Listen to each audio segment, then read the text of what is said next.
आज मैं आपको पान के पौधे के बारे में पूरी जानकारी दूंगा। इसकी मिट्टी, पॉट साइज, वाटरिंग, खाद, बीमारी, इसकी वैरायटी, तो पूरा आखिर तक जरूर देखिएगा।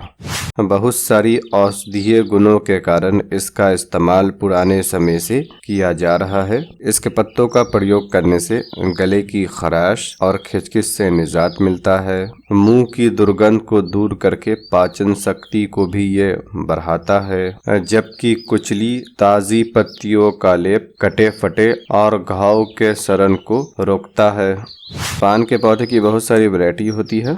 देसी पान, देसावरी पान, कलकतिया पान, कपूरी पान, बांग्ला, सोफिया, रामकेट पान, मगही पान, बनारसी पान और मीठा पान। इसके अलावा और भी बहुत सारी इसकी वैरायटी है। हर वैरायटी हर जगह पर प्रचलित नहीं है। ये जो आप देख रहे हैं जिसका पत्ता साइज में छोटा है, ये मगही पान है और इस वैरायटी का पत्ता छोटा ही रहता है। आप इसकी जितनी भी देखभाल कर लीजिए, पत्ते का साइज छोटा ही रहेगा।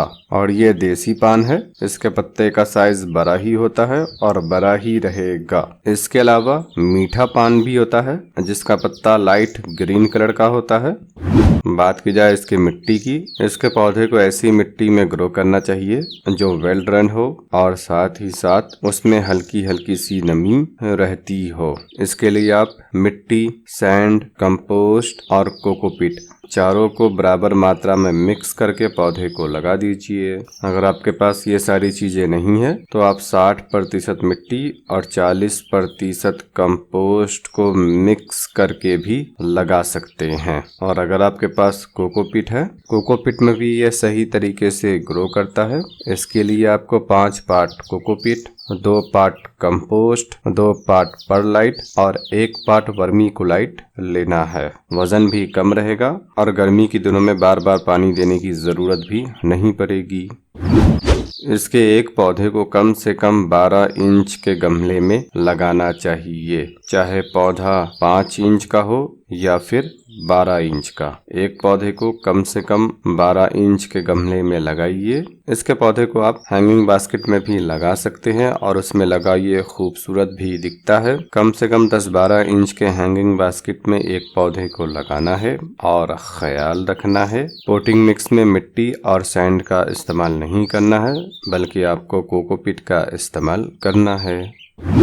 पानी देने में इस बात का ख्याल रखना है कि पानी चेक करके देना है। इसका प्लांट थोड़ी सी पानी की अधिकता को सह जाता है, ओवर वाटरिंग से नहीं मरता है, लेकिन खास तौर से आपको विंटर सीजन में पानी चेक करके देना है। तब देना है जब हाथ की उंगली को 1.5 इंच तक मिट्टी में धंसाने के बाद यदि नाखून में मिट्टी चिपक कर नहीं आ रही है तो आपको पानी दे देना है। मिट्टी चिपक कर आ रही है तो आपको पानी नहीं देना है। इस तरीके से आपको चेक करना है, चाहे आपने पोटिंग मिक्स में मिट्टी का इस्तेमाल किया हो या फिर कोकोपीट का। चेक आपको इसी तरीके से करना है। और अगर बरसात के मौसम में बारिश बहुत ज्यादा हो रही हो, 3-4 दिनों तक लगातार बारिश हो रही हो, तो बारिश के पानी से बचा कर रखिएगा। इसके अलावा गर्मी के मौसम में पानी का स्प्रे भी करना है, खास तौर से अप्रैल, मई और जून, ये 3 महीनों में आपको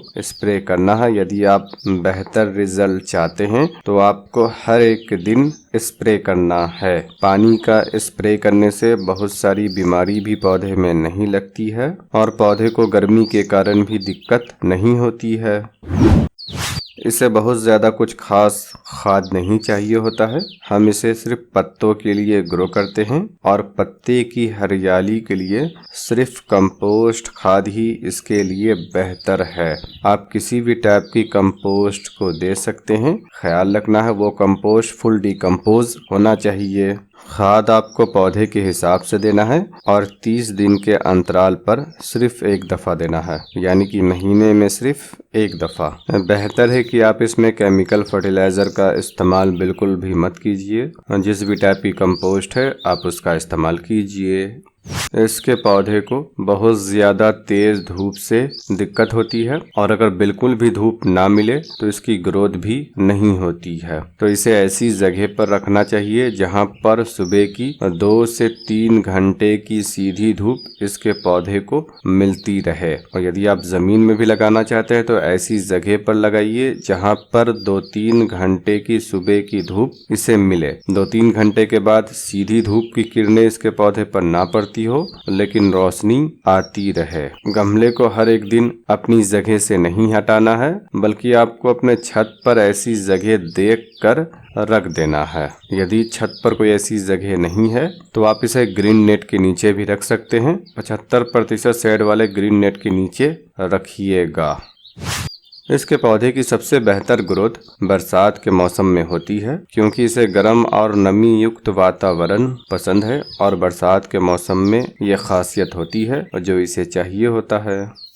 इसकी लताएं होती है और इसकी लता की लंबाई 10-12 फीट भी चली जाती है। यह वैरायटी पर निर्भर करता है। तो आप जहां भी इसे ग्रो करना चाहते हैं इसे सपोर्ट देना पड़ेगा। आप इसे कच्ची दीवार के सहारे भी चढ़ा सकते हैं या फिर आप इस तरीके से सपोर्ट दे सकते हैं। 3 पाइप को गमले में दाखिल करना है और नारियल के रेशों से बनी रस्सी से एक जिग जैग फॉर्म में स्ट्रक्चर बनाना है जो कि आसानी से आप इसे देखकर बना सकते हैं। इस रस्सी का इस्तेमाल करने से फायदा यह है कि ये नारियल के रेशे से बनी है जो जल्दी डिकम्पोज नहीं होती है और साथ ही साथ जब हम पौधे में पानी देंगे तो रस्सी भी गीली होगी जिससे पौधे के आसपास के वातावरण में नमी रहेगी, जिसका फायदा ये होगा कि गर्मी के मौसम में भी पौधा सही से ग्रो करेगा और हरा भरा रहेगा। और फायदा ये भी होगा कि हम इसके पौधे को कम स्पेस में इस तरीके से ग्रो कर पाएंगे।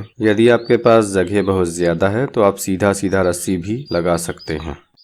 उसके बाद इसकी लता को इसी रस्सी के सहारे चढ़ाते हुए ऊपर चले जाना है।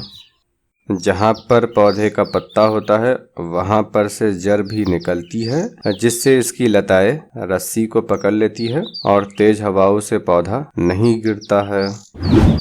इसके पौधे में कुछ खास बीमारी नहीं लगती है लेकिन हाँ कॉमन कीट इसे नुकसान पहुंचाता है, खास तौर से एफिड और माइट। तो एफिड और माइट से निजात पाने के लिए नीम ऑयल सॉल्यूशन का इस्तेमाल कीजिए। पौधे के पत्ते के ऊपर भी स्प्रे कीजिए और नीचे भी। जब आपको लगे कि एफिड या माइट पौधे में लगा है तब आपको नीम ऑयल सॉल्यूशन का इस्तेमाल करना है। बीमारी की शुरुआत में करना है, बीमारी नहीं है तो आपको प्रयोग भी नहीं करना चाहिए।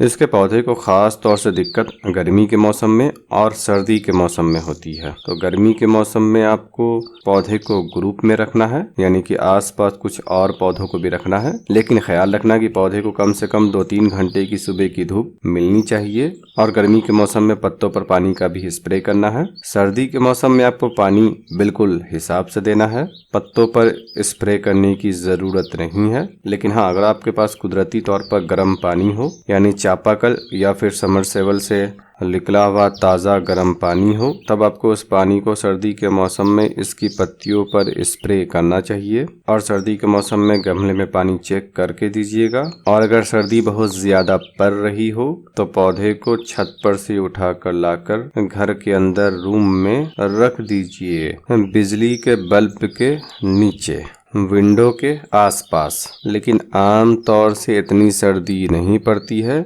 जिससे पौधे को नुकसान हो। सो यदि सर्दी भी हो और दिन में धूप भी निकल रही हो तो पौधे को पूरे दिन की धूप में रखिए, घर के अंदर रखने की जरूरत नहीं है। इसके पत्ते को तब हार्वेस्ट करना चाहिए जब पत्ता मैच्योर हो जाए, पत्ते का कलर और लाइट ग्रीन से ग्रीन कलर हो जाए, तब आपको समझ लेना चाहिए अब इसका पत्ता प्रयोग करने के लायक हो चुका है। इस बात का ख्याल रखिएगा यदि आप पान को चबाते हैं पान मसाले के साथ और इसमें बहुत ज्यादा मसाले का इस्तेमाल करते हैं तो ये आपको फायदा पहुंचाने के बजाय नुकसान भी पहुंचा सकता है। इसके नए पौधे को दो तरीके से प्रोपगेट किया जाता है। पहला तरीका है कटिंग और दूसरा तरीका है पोट लेयरिंग। कटिंग के लिए मैच्योर लता लेना है। ऊपर की लता को इस्तेमाल नहीं करना है, बल्कि जहां पर का पत्ता मैच्योर हो चुका है, डार्क ग्रीन हो चुका है, आप उस लता को कटिंग के तौर पर इस्तेमाल कीजिए। कटिंग की लंबाई 2 नोट की कम से कम होनी चाहिए। ऊपर के नोड में पत्ते को छोड़ देना है और नीचे के नोड में से पत्ते को काट कर हटा देना है और उस हिस्से को मिट्टी में दबा देना है। कुछ ही दिनों में कटिंग में से रूटिंग हो जाती है। कटिंग लगाने के लिए सबसे बेहतर मौसम बरसात का मौसम होता है और सिर्फ एक पत्ते की कटिंग से भी आप इसके नए पौधे को ग्रो कर सकते हैं। बस आपको 2 इंच की लता को काटना है। जो पत्ता है उस एक पत्ते के साथ ही किसी भी टाइप की मिट्टी में लगा लीजिए। कटिंग की रूटिंग कुछ दिनों में हो जाती है। आम तौर से 12 से 15 दिनों के अंदर में जड़ निकल आती है और 20 दिनों के बाद पौधा ट्रांसप्लांट करने के लिए रेडी हो जाता है।